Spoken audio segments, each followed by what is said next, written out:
What is going on, Headliner Nation? Welcome to the Week 11 Waiver Wire Show, where today we are going to be covering everything that you may need to know to start off Week 11 of fantasy football. Now, in my mind, last week was another week of nonsense in the NFL. I mean, Davis Mills finished as the overall quarterback one on the week. Tyler Algier, he outscored Rico Dowdle, Ashton Jeanty, Christian McCaffrey, Bijan Robinson, James Cook, and Quinshawn Judkins. At the wide receiver position, Jalen Naylor outscored Emeka Egbuka, Nico Collins, Jackson Smith-Njigba, Roma Dunze, Puka Nacua, and Amon-Ra St. Brown. Now, I'm just like y'all. I'm frustrated as all hell too, because it truly sucks to spend your life researching the nuts off of things for a bunch of random crap to just happen weekly. I don't know, maybe the next few weeks it's just gonna be Jake raging on video. If I should just rage weekly, let me know down below in the comment section. Now, in today's show, once again, we're going to go through the top injuries that we saw in Week 10, the teams that are in an upcoming bye in Week 11,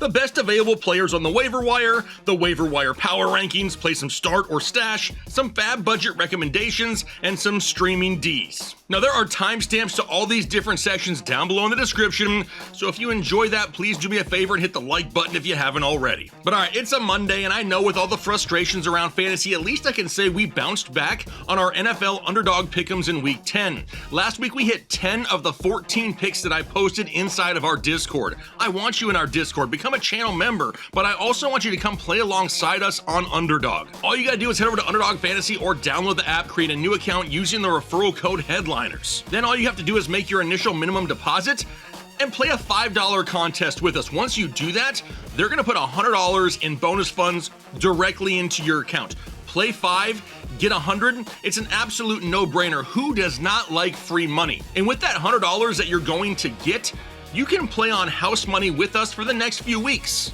And if you take those bonus funds and win some matchups, you're walking away with extra money. It's an absolute no-brainer in my opinion. Now, there are links to everything down below in the description, but now let's dive into Week 11 and first discuss some of the major injuries that we just saw in Week 10. And unfortunately, once again, there's some big names that are gonna be popping up on the injury report here in Week 11. The first one, quarterback Jackson Dart of the New York Giants. We know that Brian Daboll just got canned, but what we don't know is Jackson Dart gonna be available to play in Week 11 after suffering a concussion. The dude's taken some hits this year, and there's a high likelihood that he is not available in Week 11. How about Devontae Adams, wide receiver of the Los Angeles Rams? He suffered what they're calling an oblique injury. Now, Sean McVay has already come out and said, listen, he could have come back into the game if the game was closer, but he wasn't really needed. Now, don't be surprised if he is limited throughout this week, but it doesn't sound like he's going to miss any time. Someone who may miss some time, Garrett Wilson of the New York Jets, suffering another knee injury, and he re-injured the same knee that he has already missed time with this season. Now, on top of what he's already been dealing with, you have to expect he's probably going to miss multiple weeks at this point. Now, as much as that sucks, the overall Jets offense isn't exactly firing on all cylinders right now. Then we also have Dalton Kincaid, tight end of the Buffalo Bills, suffering a hamstring injury. We're really waiting to see the severity of this injury. He was supposed to have an MRI here today. Have not seen the results just yet, but I would not be surprised if he missed some time as well. How about Bam Knight, running back of the Arizona Cardinals? He suffered an ankle injury, and this could clear the backfield slightly if he were to miss some time, and Trey Benson returns. We know that Trey Benson is getting close, but we also know this backfield is going to be a mess with or without Benson. At least if we know that Bam Knight is not available, it may clear the muddy waters a little bit. And then lastly, last night, Sunday Night Football, Oronde Gadsden, tight end of the Los Angeles Chargers, suffered a knee injury. Really unclear on the severity of that just yet as well. I expect him to be limited throughout the week. Now, it does not sound like it was a major injury. We could see the replay. It looks like he knocked knees with a defender. Hopefully it's something that he can get back out there for this week in Week 11, but be prepared. If he is your starting tight end, we may need to look at other options here this week as well. All right, now last week, this is where I inserted a halftime-esque speech trying to motivate everyone for the crap show that is the NFL here over the last couple months. And I also just asked you guys to let me know if I should rage more often in videos, but you know what? I can't hide it anymore. So Taylor, cue the music, hit the slow zoom. Because fantasy football is supposed to be fun, right? I mean, you know, friends, football, some healthy competition, some fellowship.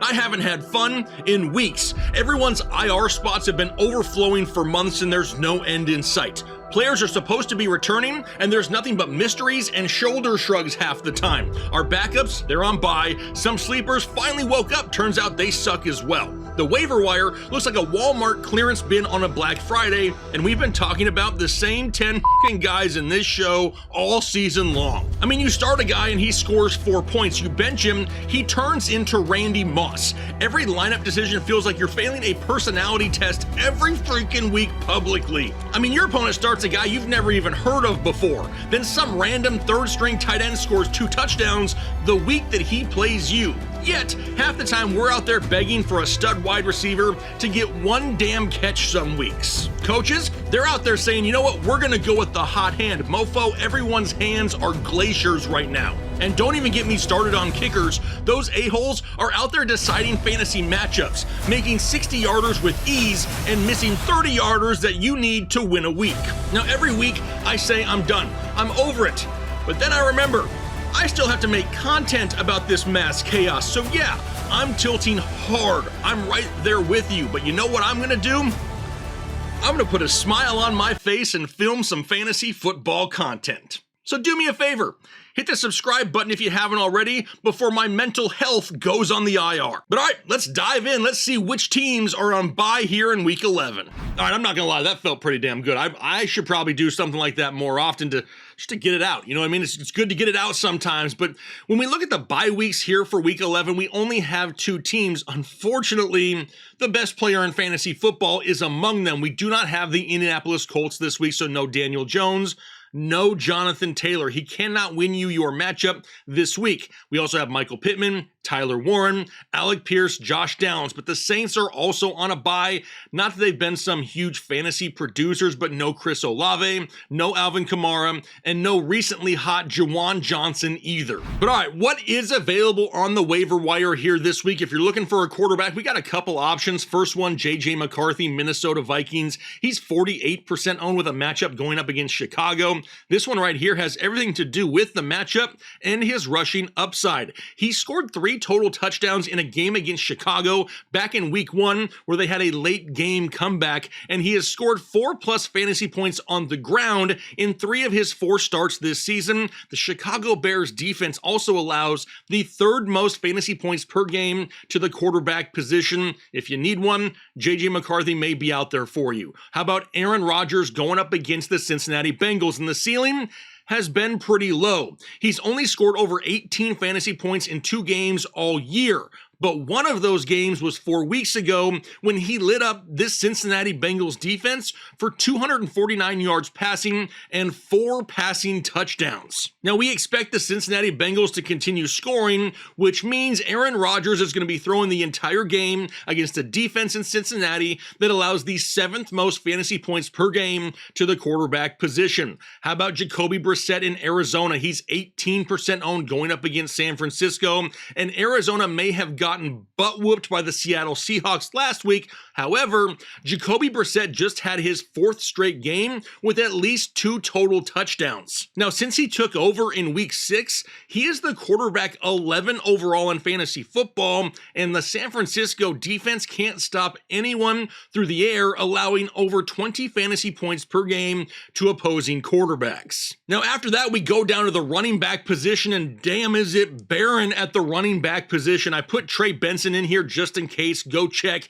It can't hurt. He's probably not available for a lot of you, though, but he is close to a return. And with the Bam Knight injury in week 10, he may not be the fantasy savior to the season, but at least maybe that situation in Arizona is a little bit clearer. It's going to be a weekly crapshoot. However, we know that Arizona is going to be playing from behind a lot, and the pass-catching upside of Trey Benson could help if he can get fully healthy. I also included Amari DiMercato here because if Benson does not return this week and Bam Knight is injured, we could see more Amari DiMercato because that would make him a bye-week fill-in if needed, but not one that I'm overly excited about because once Trey Benson returns to 100% health, we're not starting Amari DiMercato. Then we have Tajay Spears of the Tennessee Titans going up against Houston. He's 40% owned. He's coming off the bye week, and he has continued to gain more and more opportunity here as of late over the last couple of weeks.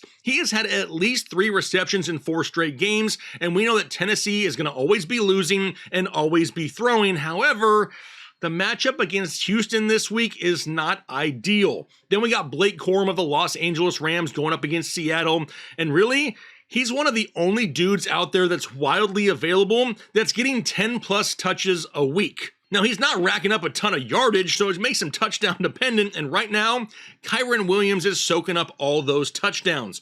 Blake Corum is more of a stash than anything, really similar to the likes of a Tyler Algier. If he's out there, I kind of view him in the same kind of bucket. But really, there's not a lot at the running back position that you're going to be able to find this year. Let's go down to the wide receivers. How about Tez Johnson of the Tampa Bay Buccaneers? He's 32% owned, and I was absolutely shocked when I looked at his ownership percentage. What are we even doing here? We know that Chris Godwin is out an extended amount of time. Mike Evans, still out. Who knows on Bucky, and Tez has touchdowns in 3 of his last 4 games played. Now, given the current fantasy landscape, I don't know how he isn't fully owned, not just owned, started most weeks. So be sure to see if he's out there. How about Alec Pierce of the Indianapolis Colts? He's on bye this week, but we've talked about him in this show numerous weeks, and I do not love how he gets his fantasy points. But what's important is how he continues to get them. It's just so hard to be reliant on those deep 50-50 balls. However, right now, Alec Pierce may be one of the best wide receivers in the NFL in bringing in those 50-50 deep balls. He plays in a high-powered offense. Daniel Jones looks down the field for him, and he is on a bye, which means he may be overlooked by some people, and maybe you'll be able to get him at a little bit of a cheaper price because of it. How about Troy Franklin of the Denver Broncos? He's 55% owned, the highest owned wide receiver we'll talk about here today, and another guy that needs to be on more fantasy rosters. He has had touchdowns in 3 of his last 4 games played, but most importantly, 37 targets over the last 4 weeks, and now they get a showdown going up against Kansas City where they're going to have to throw the football. Now, whether or not that's a good or a bad thing is yet to be seen, because this Denver offense, you never know which one is going to show up, and Kansas City, even though we know they're tough to run on, did you realize they allow the fewest fantasy points per game to opposing wide receivers? How about Keon Coleman in Buffalo? 55% owned, also going up against Tampa Bay, and for the most part this season, he has been a disappointment. But with the injury to Dalton Kincaid, Josh Palmer still being out, there could be some opportunity here for Keon Coleman to rack up some receptions over the next few weeks. And now he gets a matchup going up against Tampa, who allows over 30 fantasy points per game to the wide receiver position. Then after him, it's Mac Hollins of the New England Patriots, and he's going up against the Jets, wildly available, only 1% owned. We knew someone was going to have to pick up the offense here with the injury to Kayshon Boutte. Well, it was Mac Hollins. He led the team in targets, and now he gets a matchup going up against the Jets, who just made Dylan Gabriel and Jerry Jeudy look like all pros. We also still have Parker Washington out there. He's 37% owned, going up against the Chargers, and yes, they added Jacoby Myers, but Travis Hunter is on IR. Brian Thomas Jr. is dealing with multiple injuries at this point, so you have to think that Parker Washington has sustained value for the next few weeks. Now, last week, it was a tough matchup going up against Houston. Luckily, he kind of saved the fantasy day with a touchdown, because otherwise it would have been ugly, but at least he's seen 7+ targets in 3 straight games, and I really don't see that changing in the near future. Now, Tyler Lockett could be out there for a lot of people as well. He's only 2% owned, and after the departure of Jacoby Myers in Las Vegas, we knew those targets had to go somewhere. There was a lot of hope surrounding Trey Tucker, but it seems like Tyler Lockett is the main beneficiary. And given his history with Geno Smith and Pete Carroll from their Seattle days, you have to think that he keeps a decent role, and now he gets a matchup this week going up against a poor Dallas defense. But we also have Darius Slayton out there of the New York Giants. He's 45% owned with a matchup going up against Green Bay, and he made probably one of the greatest catches you'll see this season last week. We know he's the deep shot guy in this offense, but what we also know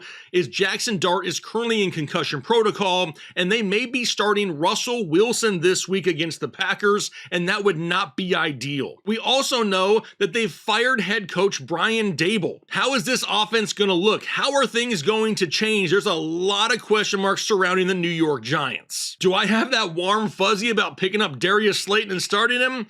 No, but he's an option if you're desperate at the wide receiver position, which means we only have left the tight end position. And who would have guessed that in week 11 of fantasy football, the position with the best available options, some guys that can probably really help your fantasy football team, is the tight end position. First up, it's Juwan Johnson. Yes, he's on a bye. He cannot help you this week, but we talked about him weeks ago, and we said that Tyler Shuck is going to look his way a lot more. And then they traded away Rashid Shaheed, which means those opportunities should only increase. Now he's got touchdowns in 2 straight games, and being that he's on a bye, you have to think that a lot of players are going to overlook him, and you may get him at a cheaper price. Now after that is Dalton Schultz of the Houston Texans, only 30% owned, going up against Tennessee, and it doesn't matter if it's Davis Mills or CJ Stroud, they both throw him the football. Did you know that since week 5 of the fantasy football season, Dalton Schultz is the tight end 9 overall and has had at least 5 catches in 6 of his last 7 games played? Now there aren't a lot of touchdowns, there's not a lot of huge games, but his floor as of late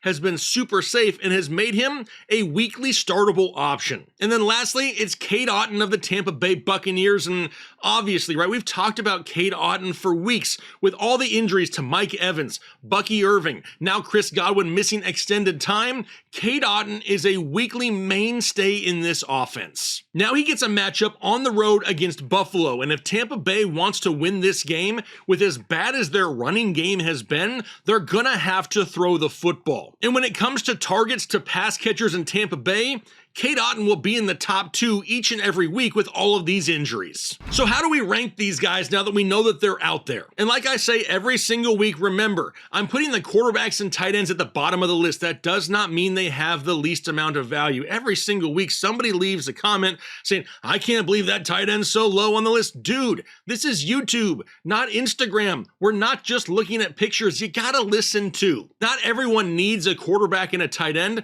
so they're at the bottom of the list. However, they are ranked by position if that is a position of need for you. So taking that into consideration, we see here at the top, Tez Johnson, Parker Washington, Alec Pierce. If you need immediate help, it can't be Alec Pierce because he's on a bye. You'll have to go with Tez or Parker Washington. But I put them here at the top of the list for a reason. I believe these guys have rest of season value. They're not 1 week plug and play guys. And at this point of the season, if you're trying to add some depth, these are names we need to be looking for. Now, I did add Trey Benson as well. Why is he not at the top? Honestly, he plays in the backfield of the Arizona Cardinals, and I'm not overly interested in that backfield. Then we get Troy Franklin. He could be included with that group of wide receivers here at the top just due to his target share alone, but with the running back position being so scarce, that's why Benson is 1 spot higher. Then we have Tajay Spears, still not getting a ton of volume. Darius Slayton, Keon Coleman, really boomer bust type guys that we can't overly rely upon here just yet. Then Amari DiMercado, Mac Hollins, Tyler Lockett, Blake Corum, and then we get down to the quarterback position with J.J. McCarthy, Aaron Jones, and Jacoby Brissett in that order, and then Dalton Schultz, Cade Otton, and Juwan Johnson. Full disclosure, I like Juwan Johnson probably at the top of this list, but given that people are looking for tight ends as streaming options and he's on a bye, that's why he finds himself at the bottom of the list. So do we want to start or stash these guys? Well, honestly, I would prefer to stash all of them, but I know that's not where we're at right now in fantasy football. For Tez Johnson, Parker Washington, obviously I'm cool starting them here this week if needed. Alec Pierce, don't start him this week because he's on a bye. He'll get you 0. Trey Benson, we don't even know if he's for sure back yet, so he's a stash. Troy Franklin can be a start. Tajay Spears can be a start. If you're overly desperate, Darius Slayton, Keon Coleman, they can be starts as well. Amari DiMercado, prefer to stash because we don't even know what that backfield looks like for sure just yet. Mac Hollins, if you're desperate, you can throw him into your lineup here this week. Tyler Lockett, I prefer to stash, but I do think he sees 5+ targets in deeper leagues, so if you need somebody, he becomes an option. Blake Corum, more of a stash, and then obviously, if we're recommending quarterbacks and tight ends, it is because they are start-worthy. Obviously, though, Juwan Johnson, Don't start him either, he's on a bye as well. Now, how much do we want to spend on these players? Not a ton, right? When we're talking about the guys here at the top of the list, Tez Johnson, Parker Washington, Alec Pierce, Trey Benson, Troy Franklin, I'll go up to 25% of your remaining FAAB budget. After that, though, I'm not spending a whole lot. We can go up to 15% on Tajay Spears, but then everyone else probably going to hover right around 10% or so. Darius Slayton, Keon Coleman, Amari DiMercado, Mac Hollins, Tyler Lockett, Blake Corum, JJ McCarthy, Aaron Rodgers, Jacoby Brissett, all right around 10%. If I'm streaming an option and I'm not going to need them for multiple weeks, I don't want to blow a big portion of my FAAB budget. Now, if you're in need of a tight end, I'll go up to 15% for either one of these guys, either Schultz, Auden, or Juwan Johnson. Now, if you find yourself needing a streaming defense here this week, we got a couple options. Not a lot of great options out there, though, if we're being honest. The Packers may be available. They're coming off the bye week. Somebody may have dropped them. Go out there and take a look because they're playing the New York Giants, who may be without Jackson Dart, and they just fired their head coach. How about the New England Patriots going up against the Jets? Thursday Night Football, which normally sucks, plus we get a Jets offense that will not have Garrett Wilson for the most part. Sign me up for the Patriots defense this week. And then the Carolina Panthers going up against the Falcons. The last time these two teams faced off, the Panthers won 30-0, and the defense was the #1 overall DST on the week. Now, is that a given that they're going to be that again? No, but at least we've seen them perform well against these guys before. So, all right, there you have the Week 11 waiver wire, and we joke a lot about the frustrations going on surrounding fantasy football, and I think it's a lot of fun to still find those ways to make it humorous, because it doesn't matter how much frustration I have or how much frustration you have, the game's not going to change on Sunday. So if we can't influence the outcome, the one thing we can do is continue to hang out with each other and have the best time possible.